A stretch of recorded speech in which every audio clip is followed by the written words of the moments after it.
Welcome. It is Wednesday, October 2nd, and I got to send my invoices into TYT, but I already got them typed out. I already got them filled out. So all I got to do is send the email and then we can get paid. You know what I mean? But it's a nice day. It's definitely the fall weather is absolutely creeping in now. It's about 3:15 here in St. Louis, about 74, 75 degrees outside. The sun is out, you know what I mean? It's a nice cool breeze. It's just really nice. But y'all probably watched it last night, the debate between Tim Walz and JD Vance, which hold on, what is this? Oh my bad. I was looking at something like, oh shit, what is this? We got triple I. What's going on? How you doing today? I'm doing pretty good. Good to have you here. But yeah, the debate between JD and Tim Walz was last night. And I mean, it was a pretty normal debate. I mean, it's not going to move the needle in any way. There, I mean, there's stuff to talk about from it, but it definitely was not like it was, really. Oh, we got Pinkerbell, we got Queen Fritza. What's going on, Queen? How you doing? Now, the funniest thing about the interview to me was how profoundly more intelligent JD Vance is than Donald Trump. Like that, the VP debate last night really showcased how stupid Donald Trump really is. Like Donald Trump, he's so dumb, And again, JD Vance, he graduated from Yale, and very intelligent, very good debater.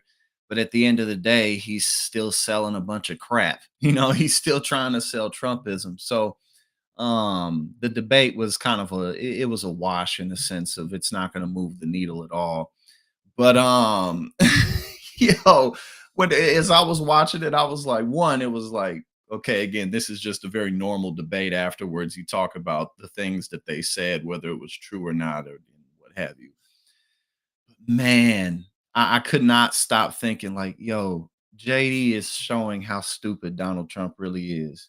He really is. But JD Vance is a very book smart guy. Um, but he's very shallow. He's very shallow, doesn't really stand for much of anything. Um, but yeah, it was no sparks flying, no nothing like that. But JD Vance is again, he's so much smarter than Donald Trump, and he'll likely be running for president in 2028. Now, at the end of the day, he's very unpopular, very unliked. So he has 4 years to turn that around. It'll be very difficult for him to turn that around. Um, oh, we got Annie Corporate, Sigourney, Libby. What's going on? How's everybody doing? Um, but I also think that he'll definitely end up running for president in 2028. But there's going to be a ton of Republicans running for president in 2028, just like it was this go round. I don't remember exactly how many. I don't remember exactly how many people. What was it, like 20? I think there were 20 or 18 or 20 Republicans running in the primaries. But it's gonna be a lot of people running in the primaries. So I don't particularly think that JD is gonna be all that successful with changing his reputation. But that's 4 years away, so we got plenty of time to check it out. Um, but yeah, no, JD Vance is he's so yeah. I don't really have much else to say about it, but the funniest thing to me was how just unbelievably dumb Donald Trump is, and he really came through. All right, where we at? Let's check this out. Now we've been covering FEMA. Um, let's see. I'm just catching up with what y'all saying. But yeah, no, at the end of the day, JD Vance is mostly known for his weird stances, the crazy cat ladies without children, and how in his stance on women. Um that'll be pretty difficult for him to erase. But again, 2028 is 4 years away. And like I said, there's going to be a lot of Republicans running for office in 2028. So we'll see what's up when the time comes. Now we've been talking about Hurricane Helene and the damages that have been caused by that. So let's take a look right here at we got Annie. What's going on? Oh yeah, that shit was funny. He was like, "You guys weren't supposed to be fact checking." But yeah, no. We're so used to how Donald Trump is. We're so used to his craziness, but he really is nuts, man. Like he really is out of his damn mind. Now, let's check this out. Full list of Republicans who voted against FEMA relief before Helene battered their home states. No Democrats voted against the measure. Now, this is one of the like stark differences between the Democratic and Republican parties, at least right now specifically, because the Democrats are pretty much in the center, and Republicans have just continuously gone further to the right with everything. We talked about how the Environmental Protection Agency was started under a Republican administration, and now Republicans pretend like uh, climate change is a hoax. And these are, stuff like this, FEMA relief. These are general. This is general stuff that the federal government is supposed to do. Having money in the purse prepare for natural disasters. That's a lot of what the federal government's job is domestically. And Republicans vote against stuff like this because in a lot of ways they're fundamentally against government and they don't want to pay for shit. But let's take a look at this. As Category 4 Hurricane Helene approached the Florida Panhandle, a number of Republican senators and representatives voted against supplementing disaster relief and a government funding extension, which was passed by both houses of Congress. Many of the lawmakers that voted against the provision of additional necessary funding to the Federal Emergency Management Agency represent states that were hit particularly hard by the hurricane. And again, this is the biggest difference in that the Democratic Party is generally prepared and ready to do its basic duties, and the Republican Party doesn't even want to acknowledge reality, which is why there's so much more opportunity in the Democratic Party for progressives or just, people with various political proclivities. You know what I mean? Like whether you're center left, center, further left, whatever. There's just a lot more diversity in the Democratic Party, both ethnically and in thought. North Carolina, and this shit is important, man. And this type of stuff really should be blasted out for everybody who's up for reelection or will be in a couple of years. North Carolina, we got Dan Bishop of the 8th District. We got Ted Budd. You know, who cares? Even though we got hurricane season every single year, and whatever, fuck that. South Carolina, we got Jeff Duncan, Russell Fry, Nancy Mace, Ralph Norman, William R. Timmons, and Senator Tim Scott. I mean, think about again, like I said, like natural disaster response are some of the most basic duties of a government. And they're just voting against the most basic things. This isn't something like Medicare expansion. This isn't something like, revolutionizing the education system. This is just basic governmental duties to clean up messes, keep people safe, make sure that insurance is like that's all this is. And look at these people. Richard McCormick, this Marjorie Taylor Greene. Of course, we got Marjorie Taylor Greene. Of course we do. But yeah, like I said, this isn't even oh yeah, Annie. Oh yeah, we in the works with that. And we gonna have Annie out here so we can talk about some issues and talk about progressive ideas, her campaign, and a whole lot of shit. Yeah, we gonna get that going. But yeah, like I was saying, what we're going over now, FEMA response. This is like, now other than someone like Donald Trump, Donald Trump who yeah, what state was it where he gave them 1% of what they wanted because he's so petty and childish? But like FEMA response, this is something that it really shouldn't matter if a Democrat or a Republican is in office. Again, because this is just basic stuff. And what a shame, too. What over 150 people have died in these states now? Florida, Look at all these people in Florida, and how and Florida's like the most on the coast. It has more of their state on the coast than these other ones. Daniel Webster, Michael Waltz, Bill Posey, Corey Mills, Anna Paulina Luna, Laurel M. Lee, Matt Gaetz. Oh yeah, Matt Gaetz. He's in a lot of trouble right now. We got so much of the attention is on the presidential election, but yeah, he's in trouble with this minor sex trafficking stuff. Byron Donalds, of course. Kat Kamek, Gus. What is that? Bilirakis, Gus Bilirakis. Aaron Bean, and of course, and Rick Scott, he was like, "Nah, I'm not even gonna vote on this." This is really unbelievable.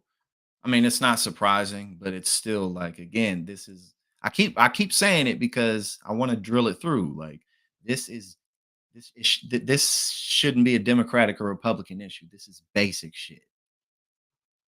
It's not in the country's interest to not be prepared to clean this stuff up to help people. It just isn't.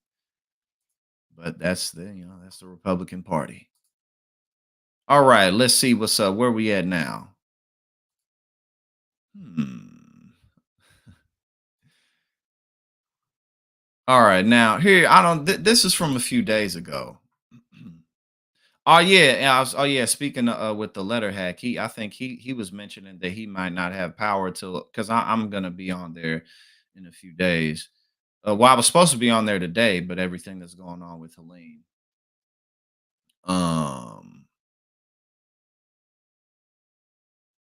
yeah, because he's in Carolina, right?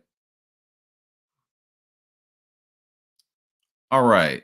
Now, as I put in the title, Donald Trump is we knew he wasn't going to do another debate with Kamala. And a lot of political commentators, I don't know about a lot, but a decent amount have said, "Well, I think he's going to end up doing it." But I don't think he will because better to be called a coward than to be completely humiliated once again. Because if Donald Trump does another debate, see, and this is why I kept pointing out like the difference between JD Vance and Donald Trump. JD Vance is intelligent. He's a very shallow man. He's a piece of shit, yes, but he's very smart. That really showed yesterday at the debate. Donald Trump is not. Donald Trump not only, and more importantly than him being unintelligent, he's lazy and he's uninterested. Because you could have a lower level of intelligence, but if you put forth an effort, you try to learn, you're still, you can make up for it. You know what I mean? You can make up for it. But Donald Trump, if he does another debate with Kamala Harris, it's going to be just as bad as the first one because he's not going to prepare. He's not going to try. And he's got so many other things on his mind. So I don't think that he's going to do another one. Because again, better to be called a coward than to be made a fool of once again.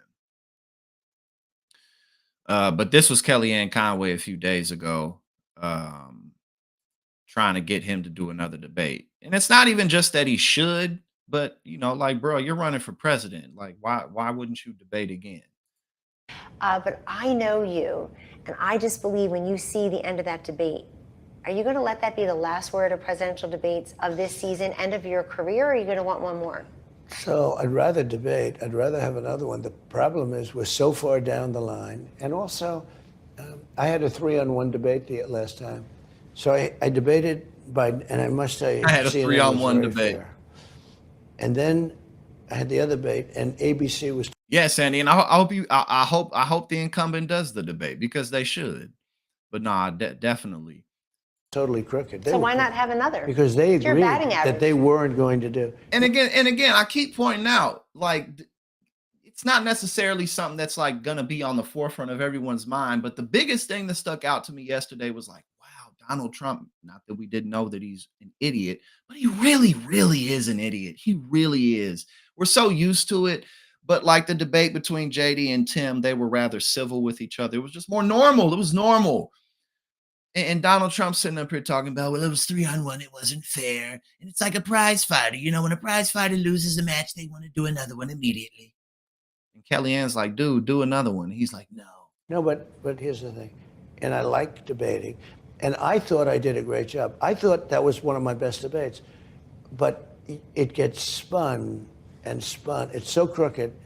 I thought it was one of my best debates. And they said I'm the GOAT of debates. I think I've done really well in debates, okay? Rosie O'Donnell, ask her. Rosie A lot of O'Donnell. other Right, people, just too, there. that are lying in the dust. But what happened is ABC totally violated their agreement. They totally violated their agreement because they weren't supposed to fact check me. Yo, he's such a baby, man. Like he's such a baby, and it's just so embarrassing. Because again, like there's so many legitimate issues to have with anyone's government, and part of political involvement is people that there's so many different strings and chains of private interest, and the reason you get involved is to steer society in the right direction, hopefully. Um, and I say all that to say there's so many practical problems to have, like with the Democratic establishment, like for instance, like who they get their money from, and as a result, what they will and won't do. But Donald Trump is just a whole nother level of issues. It's like he's a baby, like this dude's a child. He won't read anything like he won't read anything if it's more than one page. Like y'all remember when they used to have to put big ass pictures on sheets of paper? Like this dude was the president of the United States and he has to have picture books to look at things. He still won't acknowledge that he lost the 2020 election. He lies about goddamn everything. Like his lies don't even make sense. Like he's a whole nother level of just problems that you shouldn't be having when you're talking about anybody in public office, let alone the goddamn president of the United States. Like this just shouldn't be an issue. The fact that this dude is literally has the mind of an 8-year-old.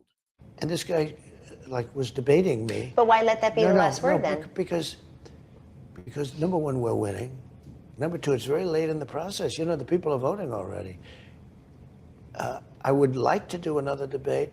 I'd like to do more than one debate. The problem is it's late. They turned down the Fox debate. No, they didn't. No, they didn't. And what's the name? Brett Baer came out and said Trump is the one who didn't want to do it. Kamala wants to do it.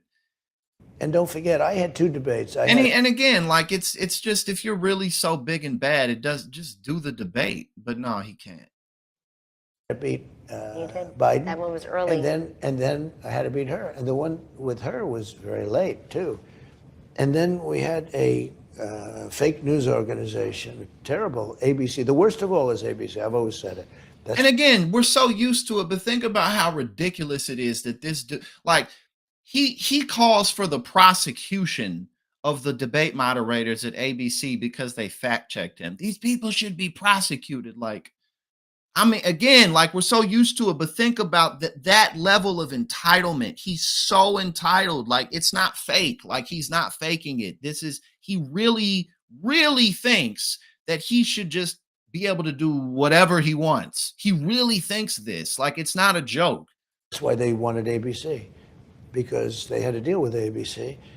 But I said, I don't care if they do, because it doesn't matter. Hey, look, I took on 3 people, and a lot of people say, I think I won the debate. I think the expectations for Harris were so low because everybody sees her in interviews. But I just want to say that But she wasn't great. She's one she for was one. Terrible. You've had 7 of these debates, and I feel like you're Shohei Ohtani. I feel like you can pitch, you can bat, and people just want to hear. I think that last 5% that is decisive but elusive right now. Maybe wants to see the two of you together. Well, look, some people say she brought her best game. I think she brought her only game. Part of the problem is this. CNN wants to do the debate, and But forget that, CNN was you've done very one of them. fair, and they got killed because they were fair. And Biden was out of the race because of that. If we didn't have that debate, he'd be running now instead of her. He's so pathetic. He's such a loser, man. It's unbelievable how just fragile he is as a person. It really is amazing. And tens of millions of people just that ain't what they see. It's really amazing. And now at the end of that, he tried to act like, oh, CNN was very fair, and they got treated unfairly at the end of it. So I don't want to put them through that again. Like, is that what you're saying? Like, dude, it was 3-on-1. Like, bro, like it's a debate. It's not a boxing match. Like, who cares if it's 3-on-1? And it wasn't anyway. It's just 2 debate moderators. It's so stupid. All right, this is interesting. Let's check this out. Oh shit, yeah. Any corporate is I'm sending my ballot off too because I'm in Missouri right now, but I'm registered to vote in New Jersey. So I gotta I'm sending my ballot off sometime in the next week or two. I'm sending it off. But I gotta go to the post office to print it out. But I got all of that ready to go. We got Christina. Hello. Hello, lovely lady. How are you doing, Christina? Hope you're doing good on this Wednesday. It's pretty chill out here where I'm at. All right, let's check this out. Arkansas sues YouTube claiming site fuels mental health crisis. The suit is the latest effort by state and federal lawmakers to highlight the impact that social media sites have on younger users. Arkansas sued YouTube and parent company Alphabet on Monday, saying the video sharing platform is made deliberately addictive and fueling a mental health crisis among youth in the state. Attorney General Tim Griffin's office filed the lawsuit in state court, accusing them of violating the state's deceptive trade practices and public nuisance laws. The lawsuit claims the site is addictive and has resulted in the state spending millions on expanded mental health and other services for young people. Quote, YouTube amplifies harmful material, doses users with dopamine hits, and drives youth engagement and advertising revenue, the lawsuit said. As a result, youth mental health problems have advanced in lockstep with the growth of social media and, in particular, YouTube. Alphabet's Google, which owns the video service and is also named as a defendant in the case, denied the lawsuit's claims. Quote, providing young people with a safer, healthier experience has always been core to our work in collaboration with youth, mental health, and parenting experts. We built services and policies to provide young people with age appropriate experiences and parents with robust controls, Google spokesperson Jose Castaneda said in a statement. The allegations in this complaint are simply not true. So this is definitely this is very interesting because there's so much to it. On the one hand, it's kind of like drugs, um, drugs being available, whether it's weed, cocaine, heroin, whatever it is. Just because you have access to something doesn't necessarily mean that you're going to develop an issue with it. But the bigger point is that there should be guardrails. You know what I'm saying? So in the last 20 years, like I'm 32 years old. And in my lifetime, like I remember 20 years ago, they like the apps weren't really a thing. Facebook and MySpace and stuff were out, but the internet worked completely differently. And in 20 years, there I don't, there's no way anybody really knew how quickly not only it was going to blow up, but how infused we would become like into having our phones. So with metadata and being able to look back, you can do research and be like, okay, this has impacted people's health. Maybe it's added to obesity in certain ways because kids aren't playing outside as much. Like you end up understanding things looking backwards, or like, people are spending too much time on social media, which makes them or influences them to compare themselves to other people. You're always in compare and contrast, which makes you less happy. All of those things. Um, and this comment where they said there are guardrails is true. There's parental controls on all of these outlets. There are measures to take. So this is just always going to be like a back and forth battle between the state and corporations on creating some type of balance.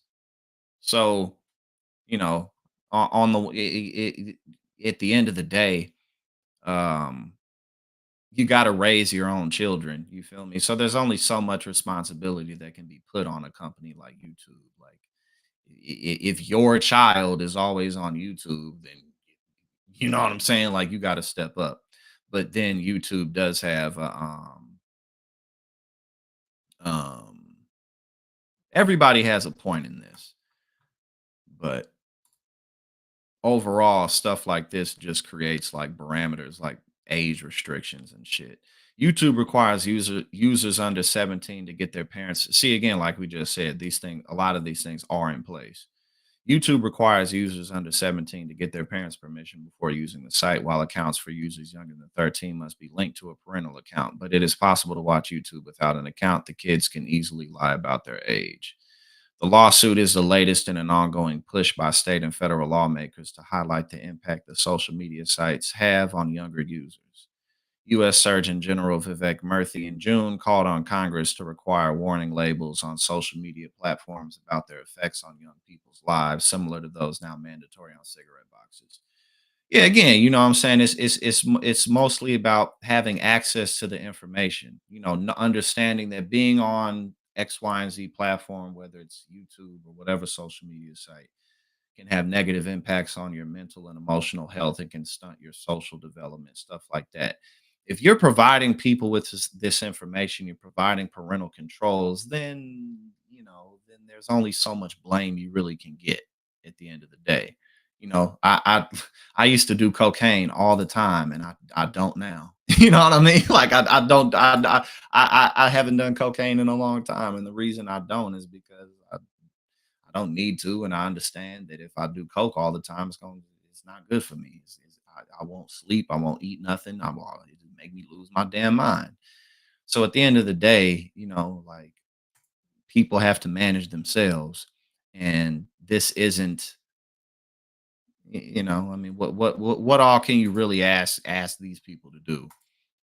Arkansas last year filed similar lawsuits against TikTok and Facebook parent company Meta, claiming the social media companies were misleading consumers about the safety of children on their platforms and protections of users' private data. Those lawsuits are still pending in state court. Now, stuff like this is a completely different issue, like private data, people's data being all over the place. Now, that's something to where it's like, okay, well, my privacy is at risk. I don't necessarily want all these companies to have access to all my information so that they can sell me things.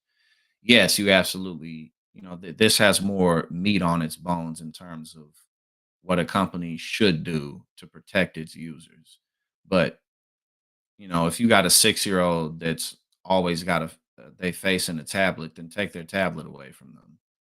Like it's because YouTube at the end of the day, I mean, I learned how to tie a tie on YouTube. People learn how to cook on YouTube. People learn how to do everything on YouTube. So, you know, at the end of the day, it provides a lot of positive value to society.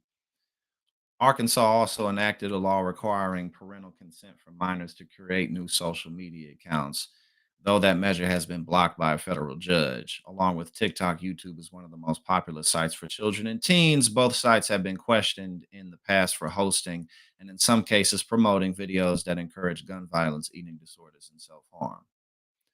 So yeah, I mean, there's all the public is always going to be involved with stuff like this, but in response, parental controls, and then they demonetize things. So like if you're a creator on YouTube and you post certain types of content, you might be able to post it. Maybe they'll take it down because it violates their terms of agreements, because you can't just post whatever you want on YouTube. Like especially if you have a decent amount of people watching you, like you'll get stuff taken down, you'll get strikes.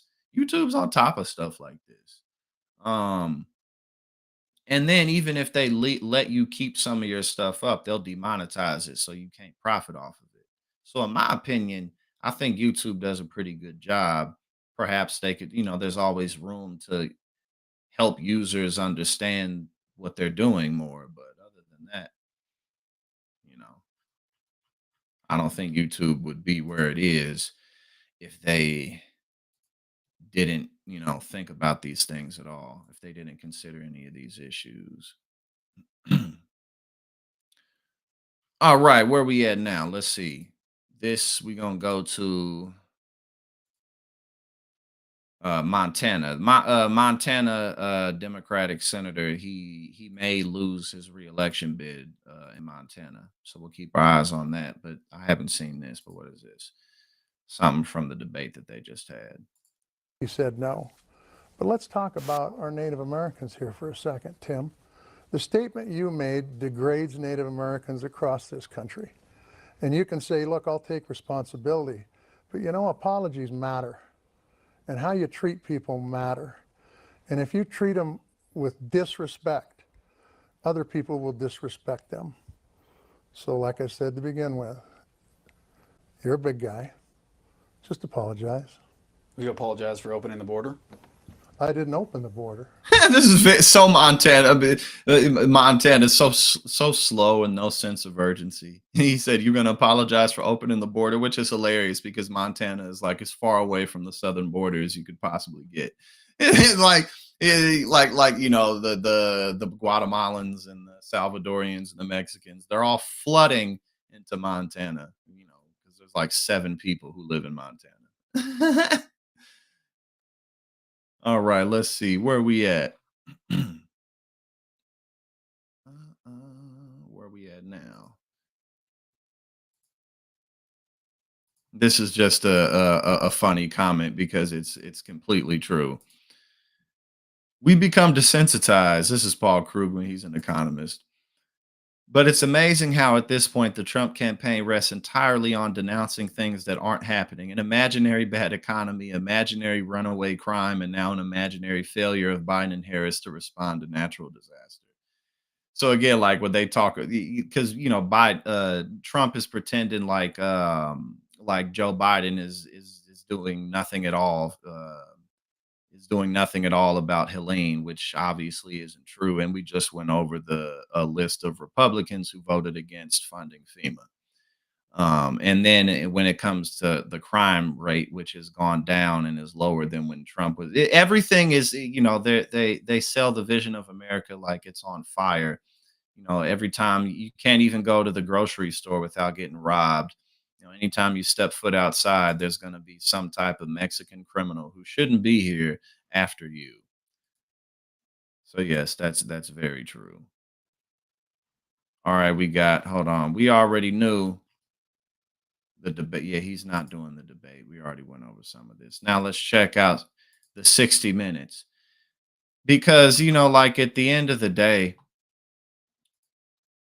Donald Trump doesn't want to, because y'all remember the last time he was on 60 Minutes, he just stormed out. He just stormed out of the interview. And his campaign knows the more that people see of Donald Trump, the less they like him. So they're like, nah, let's not have him on there. Trump backs out of planned 60 Minutes interview. Ex-president's campaign says CBS asked for unprecedented live fact checking. Yo, that's so ridiculous, man. Like, think about that shit. Like, nah, if I'm gonna get fat, he lies so damn much. He lies so much.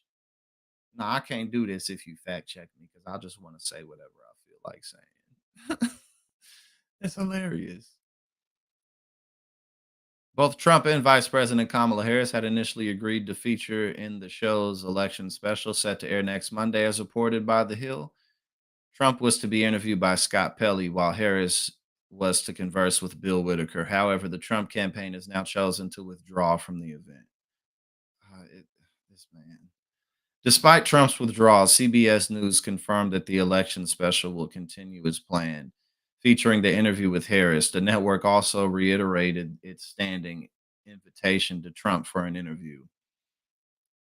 Trump was the first to accept the interview request from 60 Minutes under the assumption that both White House candidates would receive equal airtime, a source told the publication. However, a spokesperson for Trump informed the show on Tuesday that the ex-president would not be participating. The Trump campaign disputed CBS's news claims. Stephen Chung, who's the campaign spokesperson, who's literally the worst campaign spokesperson in history, he regularly he curses people out. He says the most ridiculous things but anyway, he says, because this is 60 Minutes basically saying that Trump isn't going to do it, and Stephen says fake news. 60 Minutes begged for an interview even after they were caught lying about Hunter Biden's laptop back in 2020. There were initial discussions, but nothing was ever scheduled or locked in. They also insisted on doing live fact checking, which is unprecedented. Again, like, think about how egregious and ridiculous this is. Yeah, you can't fact check me. No, I won't do it because we're so used to it, but this shit is crazy. They insisted on doing live fact checking, so nah. Okay, hold on. I think I got something else pulled up with this, or people just roasting them. Where is this? Yeah, here we go. Let me pull this up.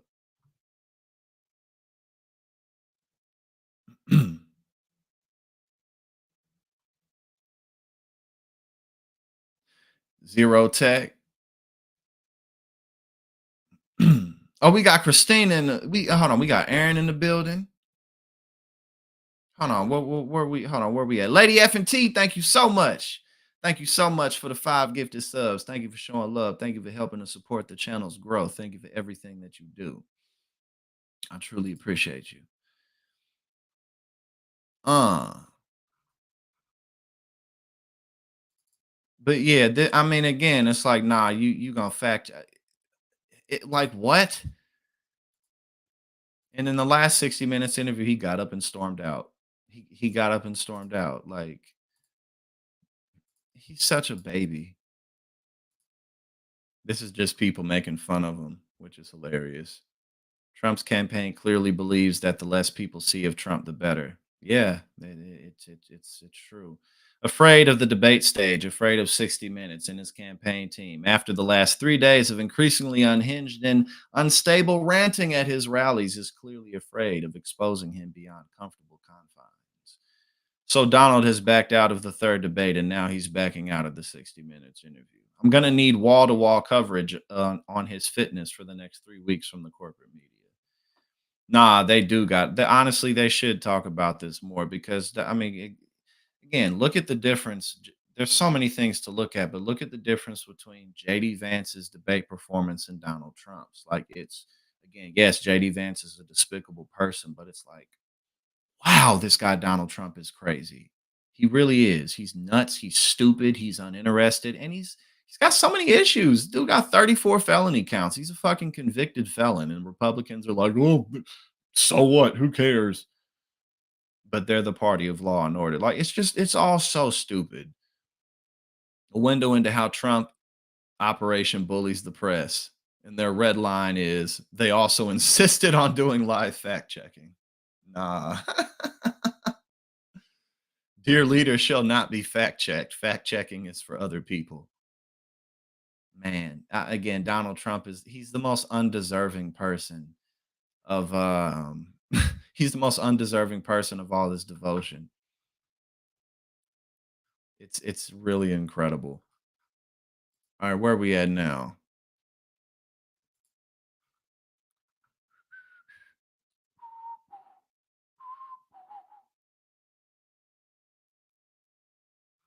Yeah, Trump is and trust and believe we haven't seen the worst of it either. Like with this 30 something days left of the election, he's going to keep on losing his mind as the walls close in around him. White House sides with striking dock workers union. As the strike keeps East Coast and Gulf Coast ports closed for a second day, the Biden administration increased pressure on port employers to reach a deal with the ILA. President Joe Biden's administration heaped pressure on U.S. port employers to raise their effort to secure a labor deal with dock workers on strike for a second day on Wednesday, choking half the country's ocean shipping. The strike by the International Longshoremen's Association Union has blocked goods from food to automobile shipments across dozens of ports from Maine to Texas, a distribution that the analysts warn will cost the economy billions of dollars a day. More than 38 container vessels were already backed up at U.S. ports by Tuesday, compared with just 3 on Sunday before the strike, according to Everstream Analytics. Quote, foreign ocean carriers have made record profits since the pandemic when longshoremen put themselves at risk to keep ports open. It's time those ocean carriers offered a strong and fair contract that reflects ILA workers' contribution to our economy and to their record profits, Biden said in a post on X late on Tuesday. He directed his team to monitor. And again, this is another example of the power of just organized work and just people coming together in general. You know what I mean? Like, there's not that much you can do if if you ain't letting goods come into the country. Then if you're an employer, like, hey, there's only so many days you can let this keep going before you give the union workers at least most of what they want, if not all of it, at least most of it. So again, just another example of the power of organized work and how important workers are to everything. The ILA, which represents 45,000 port workers, launched its strike just after midnight on Tuesday after negotiations with the United States Maritime Alliance for a new 6-year contract collapsed. USMX had offered the union a 50% wage hike, but the ILA's fiery leader, Harold Daggett, said the union is pushing for more, including a $5 per hour raise for each year of the new 6-year contract and an end support automation projects that threaten union jobs. Quote, we are prepared to fight as long as necessary to stay out on strike for whatever period of time it takes to get the wages and protections against automation our ILA members deserve. And this is exactly why corporate America hates unions so much, because again, you got tens of thousands of workers just like, nah, we not gonna work until y'all treat us more fairly. Again, what are you gonna do? It's only so many days you can let this shit go on because it's like, okay. Hundreds of dock workers demonstrated at the New York City area shipping terminal in Elizabeth, New Jersey on Tuesday, carrying signs and shouting slogans like ILA all the way as music blared and vendors hawked food. Morgan Stanley economists said in a late Tuesday note that the strike could hit growth and raise inflation, but only if it's long lasting. Waterways crucial to trade. The strike, the ILA's first major stoppage since 1977, is worrying businesses that rely on ocean shipping to export their wares or secure crucial imports. It affects 36 imports, including New York, Baltimore, and Houston, that handle a range of containerized goods ranging from bananas to clothing to cars. Roughly half of U.S. imports arrive via water, while 37% of exports are waterborne. The walkout could cost the American economy roughly $5 billion a day. Yeah, this ain't going to go on for that long before they're like, okay, we'll give you the $5. We'll give you the $5 raise per year. Okay, fine. For the new 6-year contract, they'll be like, all right, God damn it, we'll do what you want. But again, and good on Biden for this too. But Biden has been pretty solid for unions. There's a lot of criticisms for Biden, but in his presidency, he has overall been pretty strong for unions. And this is another example of it. Republicans, including Virginia Governor Glenn Youngkin, have also called on Biden to end the strike, warning of its effect. And Biden was like, "Nope, I will not end the strike." But Biden, I can't remember exactly when if it was 2 or 3 years ago, but he made it basically so that he guaranteed the right to unionize, so that if you and your fellow employees want to create a union and your employer attempts to stop you from doing that, you're automatically recognized as a union.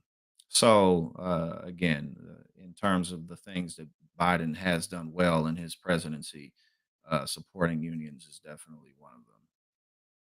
But yeah, this shit ain't gonna last. This shit is not gonna last that long. That this is not because it's just too important. You know what I mean? So yeah, good on the striking workers. Keep it up, and you will get what you deserve because yeah, we can't. They ain't gonna let us lose all that money every day before they're like, okay, fuck it, whatever. I got 7 yachts. Maybe I don't need 10. 7 is enough. All right, what's up with this? We got Jack Smith. Oh, we got Snicks in the building. What's going on? Uh, yeah, yeah. We got Teddy in the building. What's going on? Jack Smith put out like 198 pages worth of more evidence about how Trump tried to overturn the election. Bombshell special counsel filing includes new allegations of Trump's increasingly desperate efforts to overturn election. Special counsel Jack Smith has outlined new details of former President Donald Trump and his allies' sweeping and increasingly desperate efforts to overturn his 2020 election loss. And let's go through some of the quotations. Trump intentionally lied to the public, state election officials, and his own vice president in an effort to cling to power after losing the election, while privately describing some of the claims of election fraud as crazy. Oh, it's okay, 165 pages, or okay, I thought it was 198. I guess it's 165. Quote, when the defendant lost the 2020 presidential election, he resorted to crimes to try to stay in office. With private co-conspirators, the defendant launched a series of increasingly desperate plans to overturn the legitimate election results in 7 states that he lost. Donald Trump he's in so much trouble. He's so fucked, man. When when Trump's efforts to overturn the election through lawsuits and fraudulent electors failed to change the outcome of the election, prosecutors alleged that the former president fomented violence, with prosecutors describing Trump as directly responsible for the tinderbox that he purposely ignited on January 6th. Quote, the defendant also knew that he had only one last hope to prevent Biden's certification as president: the large and angry crowd standing in front of him.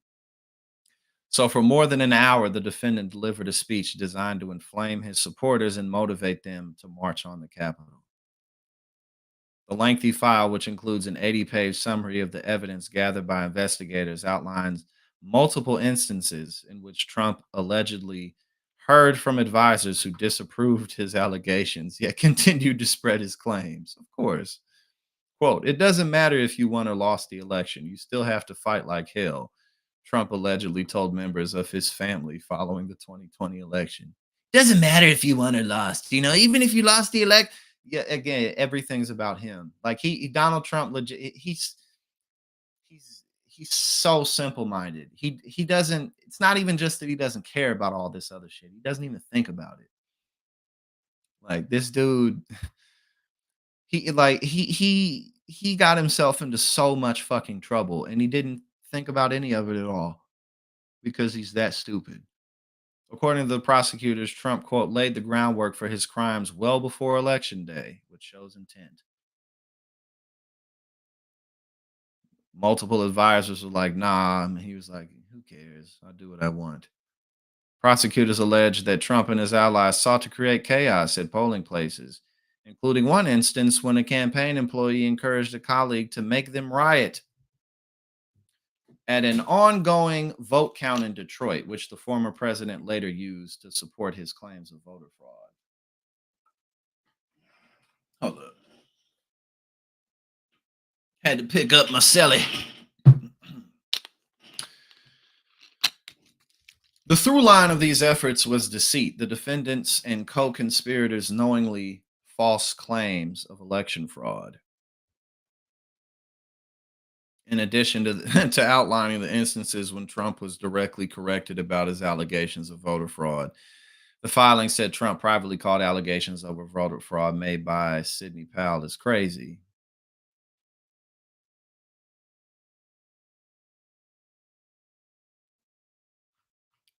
He tried to hit up 7 states like, yo, can y'all just fuck it, just give me the votes I need, whatever, just give me the votes I need.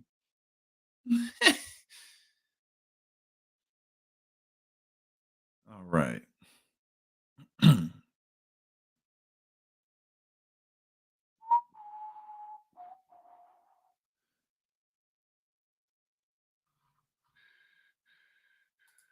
All right, where we at now? But yeah, no, big filing put out by Jack Smith that, with just more proof of what we already know, that, Donald Trump was like, yeah, I'm gonna go ahead and stay inside. I'm gonna go ahead and stay in here. Fuck what y'all talking about. No, I'm not gonna do 60 minutes because y'all gonna fact check me, and that's not fair. Caitlin Collins clashes with Donald Trump Jr. over assassination attempts. You can't blame the media. On the debate itself, it was very civil. I mean, they acknowledged when they agreed, they gave each other the benefit of the doubt. Should we see more of that on the debate stage when your dad's up there? You know what? I'd love to see that across the board. Sometimes the political climate isn't that much. We've all heard about Trump derangement syndrome. We've seen what they've lied about to my family. I was an agent of Russia, but Hunter Biden's laptop was totally Russian disinformation. Turns out the opposite was true. The media did that. They created so much of that environment. The media has radicalized the people that are trying to kill my father. I've had to deal with that twice now in the last 2 months. I've had to have that conversation with my 5 young children twice. in the last 2 months about someone trying to shoot their grandfather. You know, that didn't just magically happen. That's not him. That's a media-created fake Russia scenario. They ran with it for years. Even when it was disproven, they still ran with it. You know, that environment wasn't just created by Donald Trump. Okay, but can I say you can't blame, and everyone wants your dad to be safe. No one wants the threats against his life to happen, but you can't blame the media for those threats. There's been no When evidence someone that's calls what drove those. and allows people to have a platform to call someone literally Hitler every day for 9 years, it creates it. Okay. Whether you want to believe it or not, that's a fact. But as you know, J.D. So- Vance once likened your dad to Hitler as well. He questioned if he was America's Hitler. But I want to talk about the debate. All this shit, it's just so tired and old. You know, it's just constant victimhood. We're such victims. There's really not even much to comment or say about it. All right, what's up with this? We got Donald Trump with some comments. What's my man's talking about at school? At the schools, they're giving operations, changing people's sexes in the middle of class, because that happens all the time.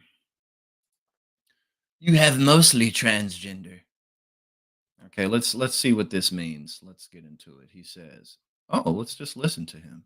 And you, as president, can say no government spending $10 billion in tax credits to benefit about 2 million students. The left is against this for some reason. They want these kids to be in failing schools. Are you for education? So we're the party of common sense. The left is against almost anything that's good, but we're moving education. Like, we spend more per pupil than any country in the world. So obviously it's not working. We're going to move education back to the states where they can run their educational programs, and they'll do great. Bro, he right now he's talking about getting rid of the Department of Education. Like, the Republican Party has gone so far to the right, they just don't make any damn sense.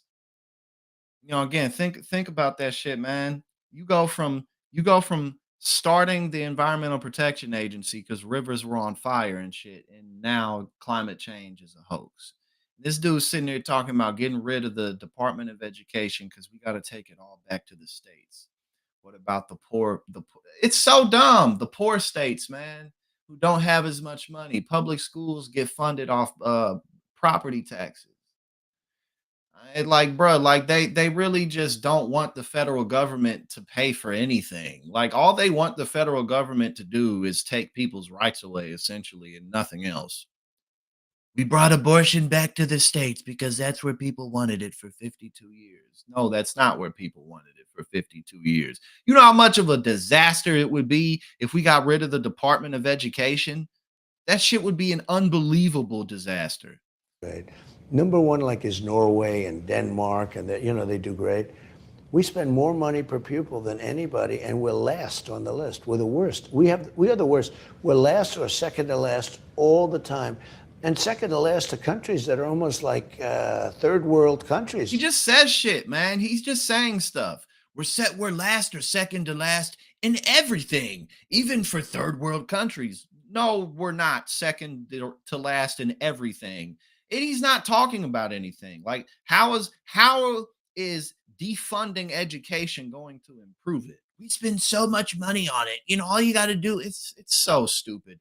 And he's sitting here talking about it has nothing to do with Project 2025, and getting rid of the Department of Education is one of the cornerstones of Project 2025. And here he is talking about it. He, of course, would sign a national abortion ban into law. Of course he would. But in many ways, we're a third world country. We're going to move it back. And you take states like Iowa and Idaho and so many, they'll have great education. They'll have education comparable to Norway and Denmark and Sweden. And if you defund education, it'll get better. That's what he's saying. Like, how? Already have more and by the parent way, I hate choice to than say some of this these here, other states. China is fourth with 1.4 billion people. Okay, it's rated fourth. And we're rated 40th. Think of it. Out of a list of 40, they take 40 countries, and we're rated last, and China's rated fourth. And China's bigger and more complex. If you think about it, we're going to put it back. I use the expression, and I used it with the African Americans, and they loved me to use it, and I was right. And then I did all sorts of things like criminal justice reform, like taking care of the historically black colleges and universities. I took care of them. Nobody else did. They were going to go out of business. I saved them. And the black population's been great. But I said to him, what the hell do you have to lose? And they loved it. Everybody said, oh, that's a terrible thing to say. He doesn't know anything. He really doesn't know anything about anything. He just babbles and says shit. I said, no. They were last on every category. They were not being taken care of by the Democrats.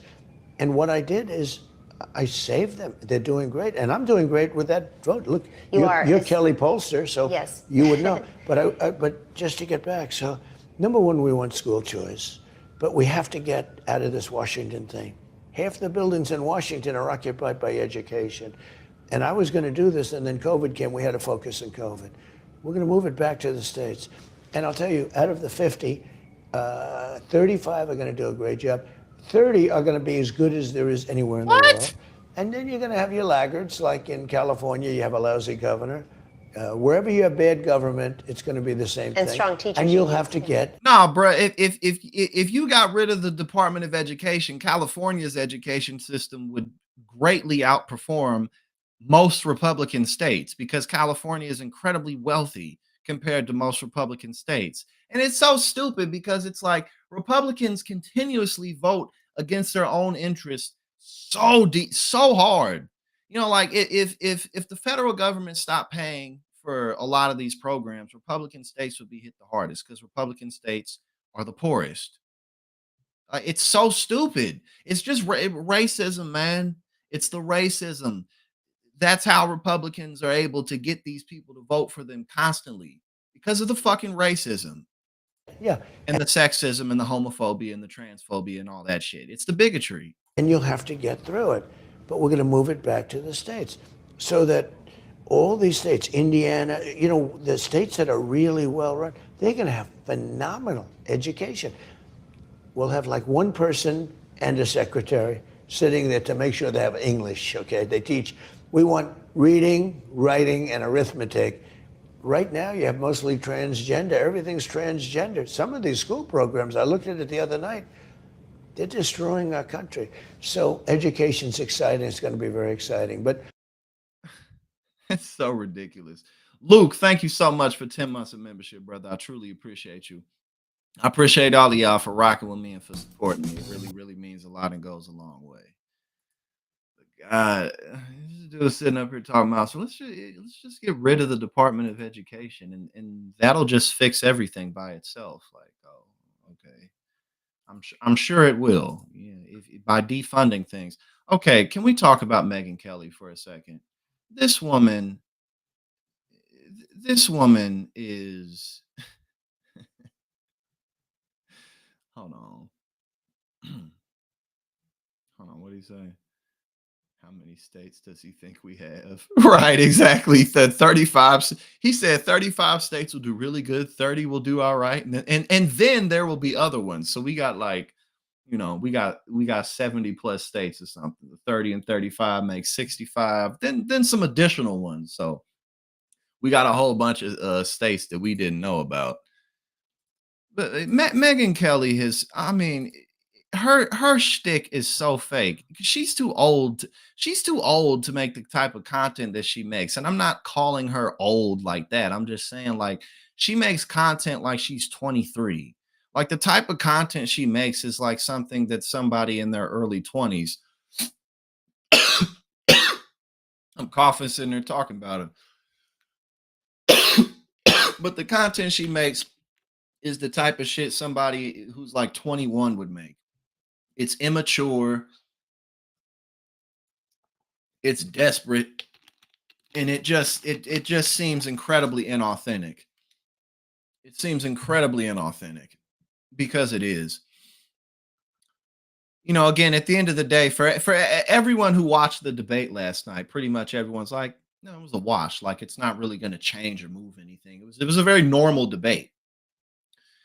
And she's disgusted at the CBS moderators. And we don't need to listen to what she's saying. But again, it's just like, why are you making content like this? Like it's or she said when Taylor Swift endorsed Kamala Harris, she was like, fuck Taylor Swift. Like, Megyn, what are you doing? What are you doing? You're trying really, really hard, is what you're doing, and it's just lame. But yeah, I just wanted to say that real quick about Megyn Kelly because every time I see any of her stuff, it's like you're trying so hard. This isn't even you. Now, this is hilarious. We got to check this out.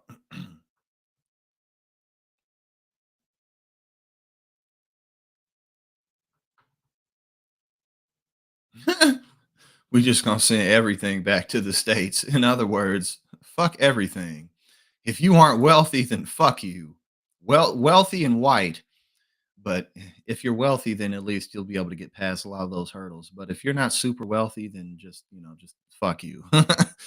That's how that shit works. Now this is hilarious, especially considering the fact that the first story that we did when we first or second story we did when we came in was we took a look at all the Republicans who voted against funding FEMA. And again, think about how ridiculous that is because the FEMA funding and response to natural disasters really shouldn't be a partisan thing at all. That is basic government activity. It just is. And they're like, states to get hit hard by hurricanes. Now we're not gonna fund FEMA. It's so stupid. It's so stupid. And here she is. Here she is acting like she didn't vote against it. Now let's see what she has to say.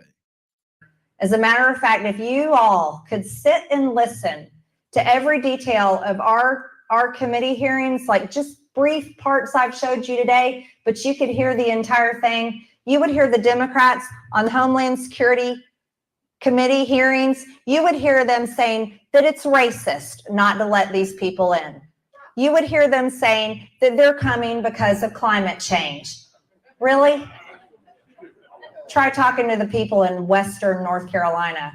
Try talking to the people in South and Central and Eastern Georgia. They were affected by the climate. They were affected by the climate, and I voted no. I voted no on funding FEMA because, even despite the fact that we have hurricanes every single year in my state that I'm a representative of, who needs FEMA funding? Who needs FEMA funding? Bruh, you can't work with these people. Like you can't. You cannot work with these people. What are you going to do with this? If you won't fund FEMA, you won't do anything. That's the most basic shit ever. There's no reason why a Republican shouldn't be all. It's so stupid, man. All right, where we at? Where we at now? Oh, we got Ted Cruz. We got Ted Cruz calling for help. Oh, it would be so. Think about how incredible it would be. Think about how incredible it would be if we got Ted Cruz up out of the Senate this November. It would be incredible. You know what I'm saying? Oh yeah, he does he got a Hurricane Helene fund. But where are those funds going? Oh my God. But this shit is, man. But imagine how incredible it would be if we got Ted Cruz out of here, man. Let's get him out of the Senate. Let's go Texas. Let's get Colin Allred in there, man. Let's get this dude up out of here. You said MTG's district. District is in the mountains. Well, I guess that shields them a bit. I guess that shields them a bit from the chaos. Oh man, what a country we live in. This is a hell of a place, is it not? You think that you think going in one direction is common sense, but then there's tens of millions of people who just don't see it that way. So it's just it's really a tough game. You got to go, that's why you really got to focus on local government.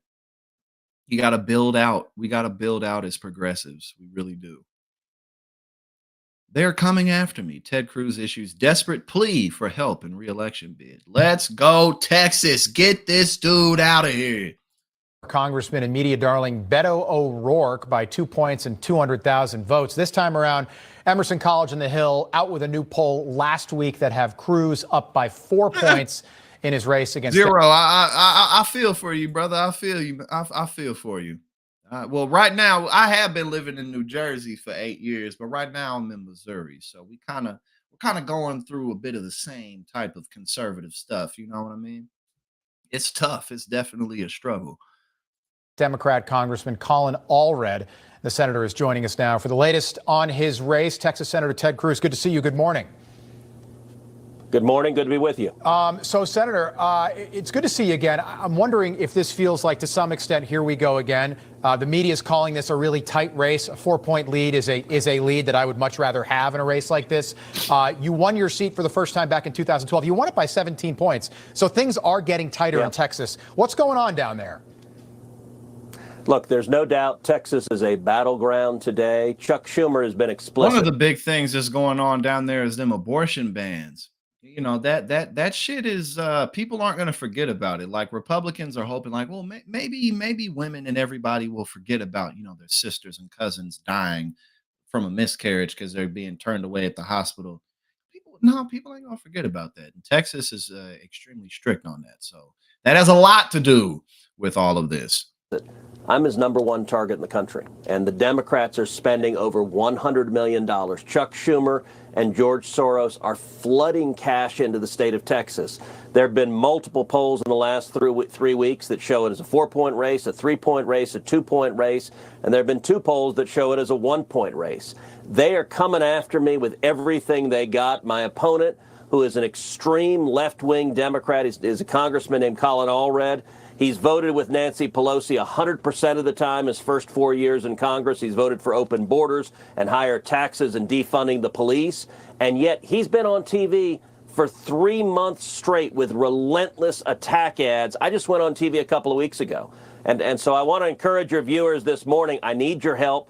Please go to tedcruz.org, tedcruz.org, and contribute, because we are getting swamped by Chuck Schumer and George Soros. And as I said, they have put a bullseye on the state of Texas. They know if they flip Texas, if they take me out, they take the entire country. They keep the Senate Democrat. So I need your help. Please go to tedcruz.org. Yeah, a Democrat hasn't won statewide in Texas since 1994, I think. I guess the difference between Beto O'Rourke and Colin Allred, Allred's beaten a big-name Republican before. He beat Pete Sessions, I think, back in 2018, knocked Sessions out of Congress after 22 years.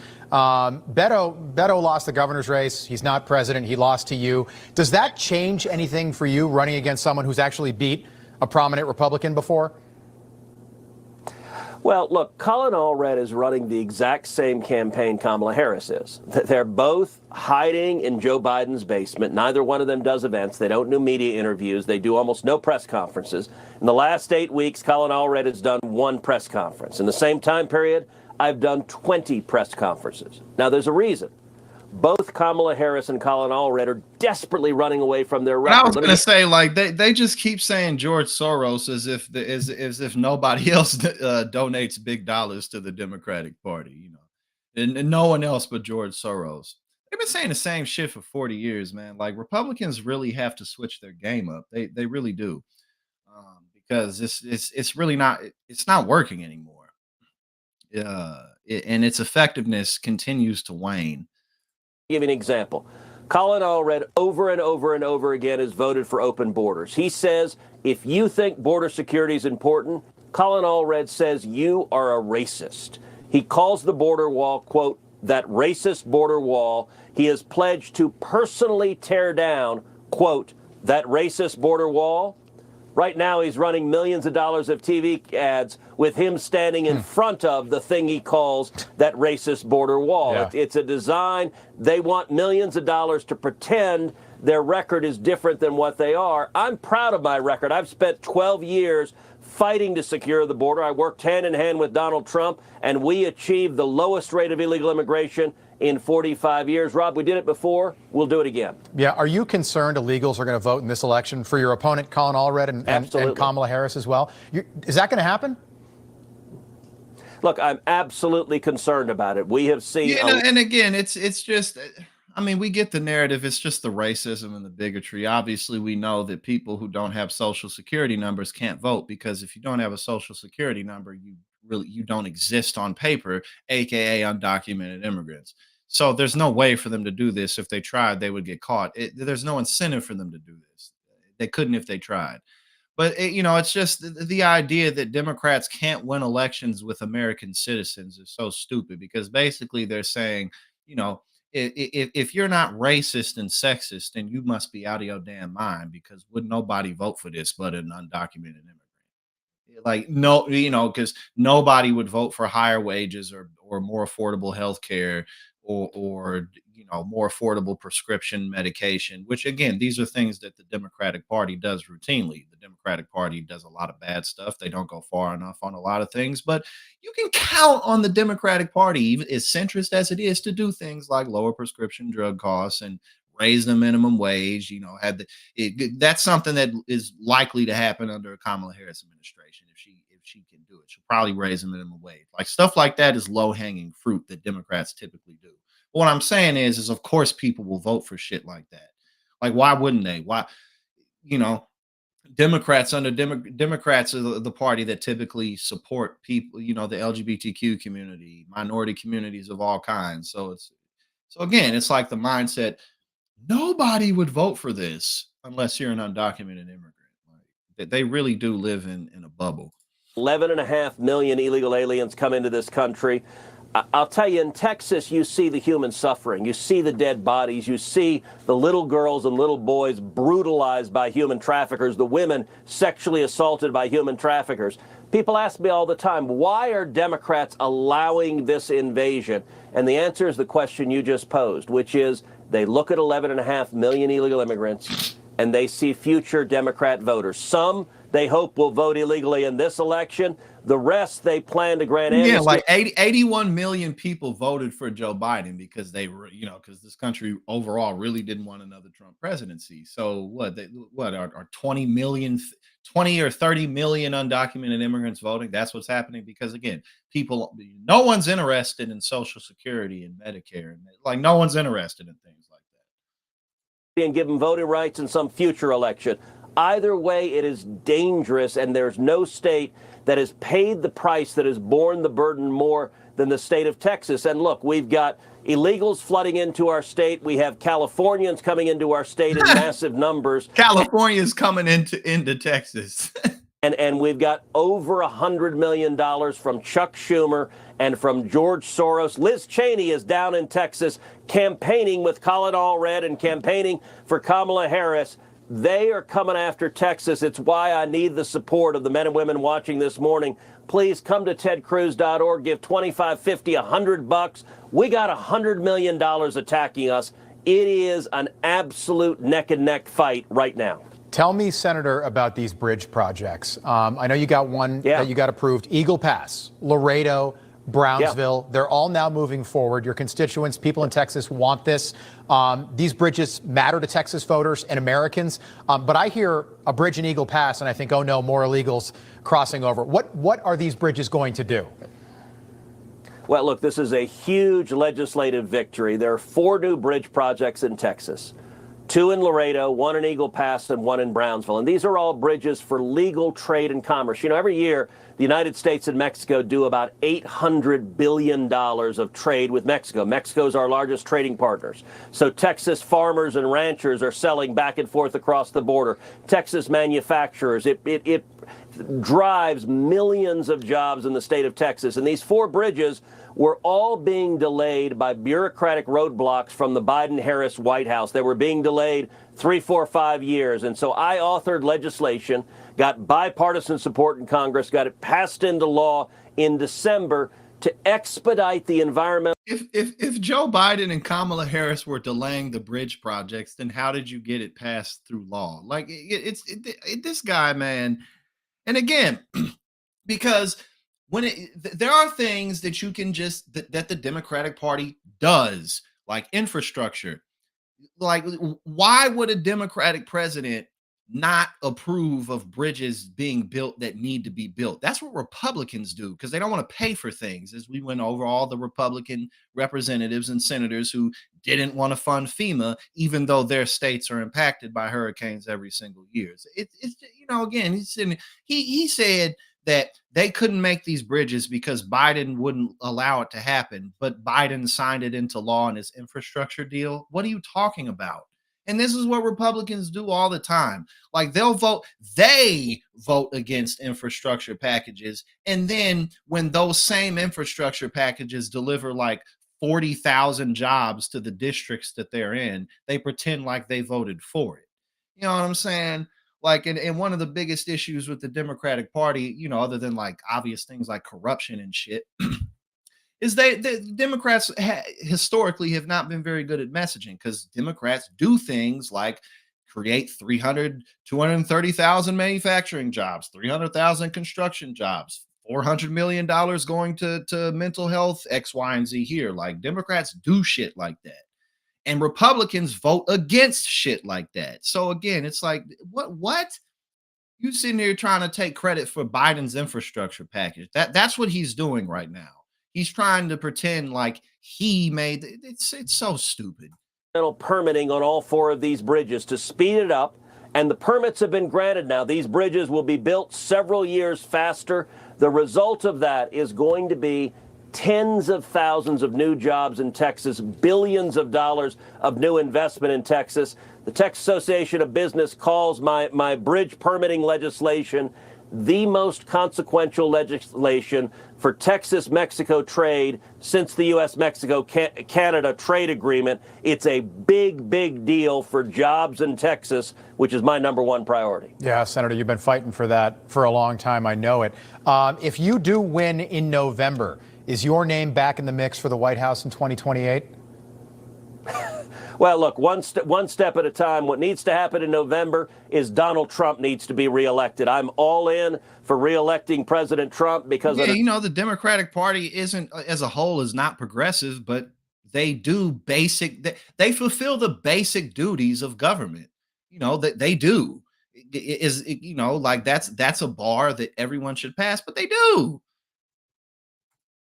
You know, this dude talking about some Biden didn't want 4 bridges to be built, but I got a law passed. Like, dude, you're talking about the infrastructure package. Shut up. All right, now we're gonna move to a couple of non-political related things. We're gonna go to some internet stuff. We're gonna go to some internet stuff. Let's check this out. Nah, you know, it's like, nah, bro. Republicans, in addition to other things, Republicans lose elections because you motherfuckers can't uphold the basic duties of government. They can't. Like, climate change is a hoax. Get the fuck out of here, man. All right, let's check this out. What is this?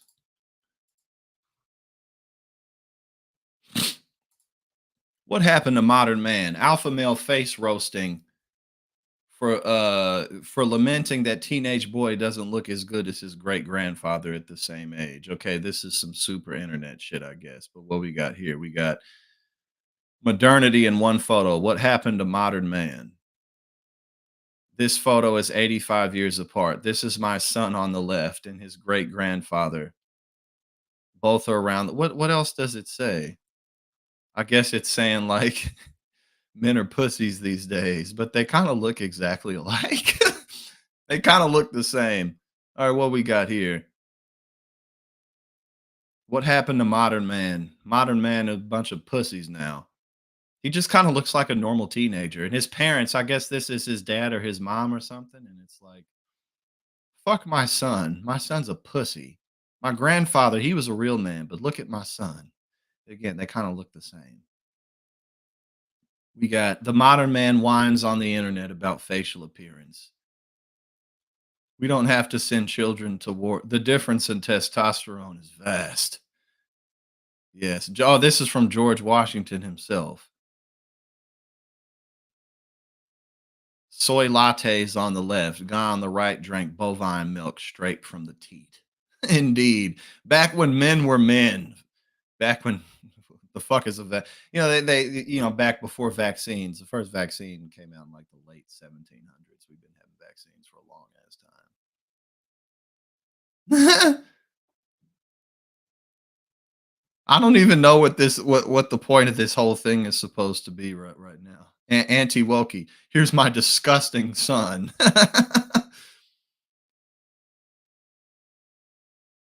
One day, right-wing men will cure their facial dysmorphia by learning what focal length is. Man, the internet is a crazy place, man.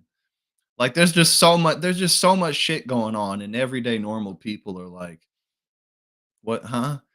My son is so fucking ugly and gay. It must rule having these guys as your parents." That's kind of what it seemed like to me. It was like, what the fuck happened to modern man? I don't know that, but yeah, that's kind of you're bullying your own child here. I was having a difficult time following along into what was going on. Um, but yeah, exactly. Nothing more manly than sucking that cow teat. You know what I'm saying? Fuck, what the fuck? Pasteurized milk. We don't gotta pasteurize this shit. We drink it straight from the teat. We don't gotta kill the bacteria first. All right, what is this now? Man gets romantically rejected by woman and told that she wishes she met him 3 years later. Faces further rejection when he checks up on her then. My man's waited 3 years to check back up on it. Hey, at least he shot his shot. You know what I mean? You can't hate on the brother for shooting his shot. If there's one valuable thing that anyone could learn from a romantic misadventure, it's that most relationships that don't work out the first time probably aren't going to be much better when you try them again. Very true. Sure, there are the Ben Afflecks and J Lo's of the world. Well, that didn't work out either. That didn't work out either. My man's Ben Affleck was like, "Why the fuck did I marry her again?" That doesn't stop people from being delusionally hopeful, though, as one individual decided to share on Twitter recently, revealing a text exchange between himself and a woman who had previously told him, "I'm not available right now." Okay, let's see what's up. About 3 years ago, you said the timing wasn't right and you wished we'd met 3 years from then. So just checking to see how you're doing. Hey, I'm great. Actually engaged, living in Paris with twins on the way. Oh, it wasn't that it wasn't the right time. It just wasn't the right time with you. You know what I mean? Good riddance. She's a liar. Maybe she's not. Who knows? People are allowed to change their minds. Yeah, we got to start doing whole streams where we just go through forums like this of like how we used to do with Chip Chick. We got to get back to that. So sorry, brother. This is why I don't believe in right person, wrong time. And if it's the right person, you'll put in the time and the effort. Life is too short to wait for love to come without doing anything about it. Hope you find the one.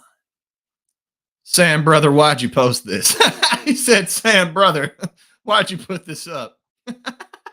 That's funny. Never go back to someone who rejected you.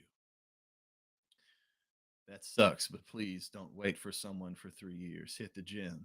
Find someone who hit the gym. That's the cure for everything. It kind of is. Just go to the gym, sweat it out. You'll be all right. Bro believed her when she said, "I wish I met you in 3 years."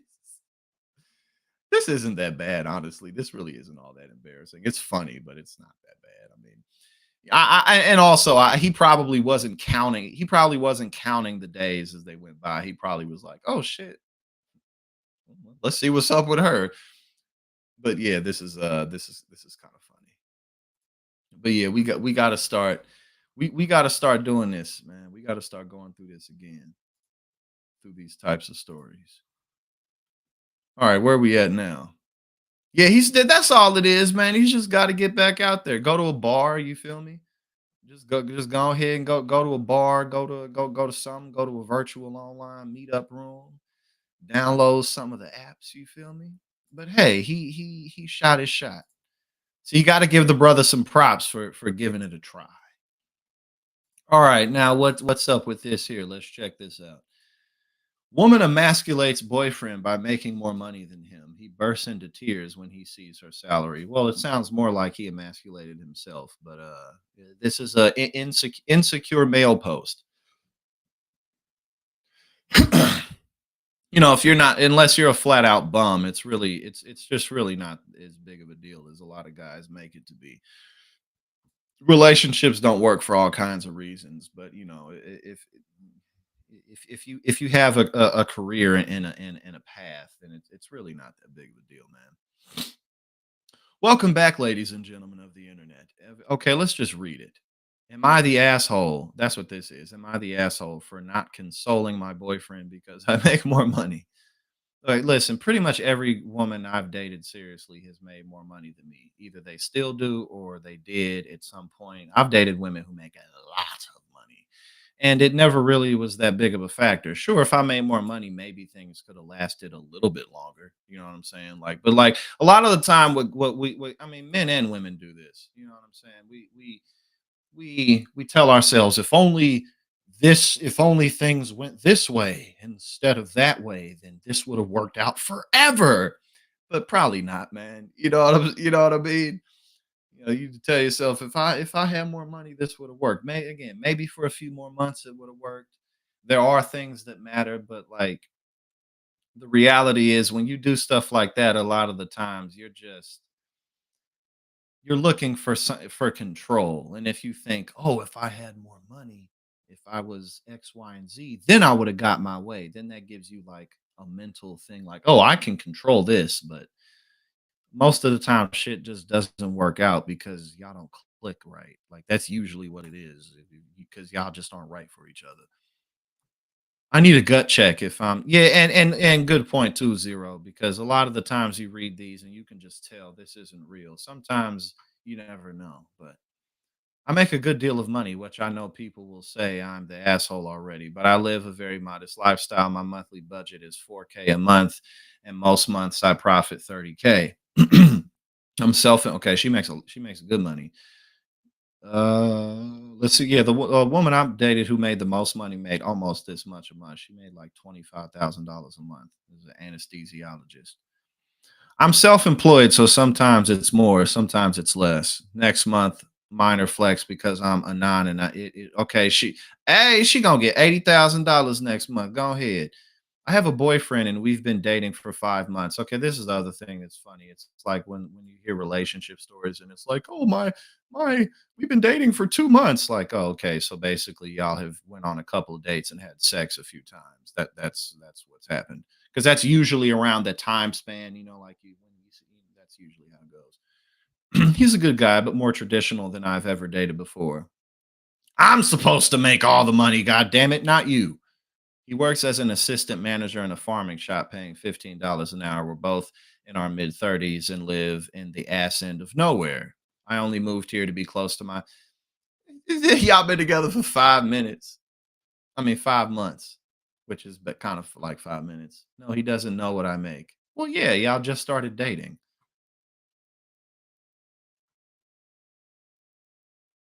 Okay, so let's see what happens when he finds out. He saw one of my invoices to a vendor pop up on my notifications. Bill was about $5,000. He was shocked I was paying that much. I told him it was the cost of doing business, and he was like, "Must be nice to drop twice what a normal person makes a month on business." I'm usually water off a duck's back. I love how these things are written. It's like these big blocks, and we're just scrolling down. Like I feel like like old people cell phones, and the text and the letters are like massive. I'm usually water off a duck's back when it comes to conflict. So I told him it would be nice if I didn't have to pay that bill at all. He dropped it, but I was getting a vibe from him the last few days. Seemed distant. I visited at his place and asked him what was wrong, and I guess seeing me pay someone $5,000 set him on a complete spiral. He's trying to figure out how he can be a man when I'm off paying other men more than he makes. So yeah, again, this is just an insecure male story. It's really not that big of a deal, bro. You should be happy. You should be happy. Like, oh shit, my girl makes a lot of money. I did not like the implications of that. Like, I'm a I don't know what this says. It probably says whore or slut or something. Like I'm a slut or something. And asked him if he freaks out on farmers who drop thousands on equipment. He said it was different and asked how. And he asked how much I make. He hasn't asked before, which was a little on me because I always give the impression that what you make isn't impressive.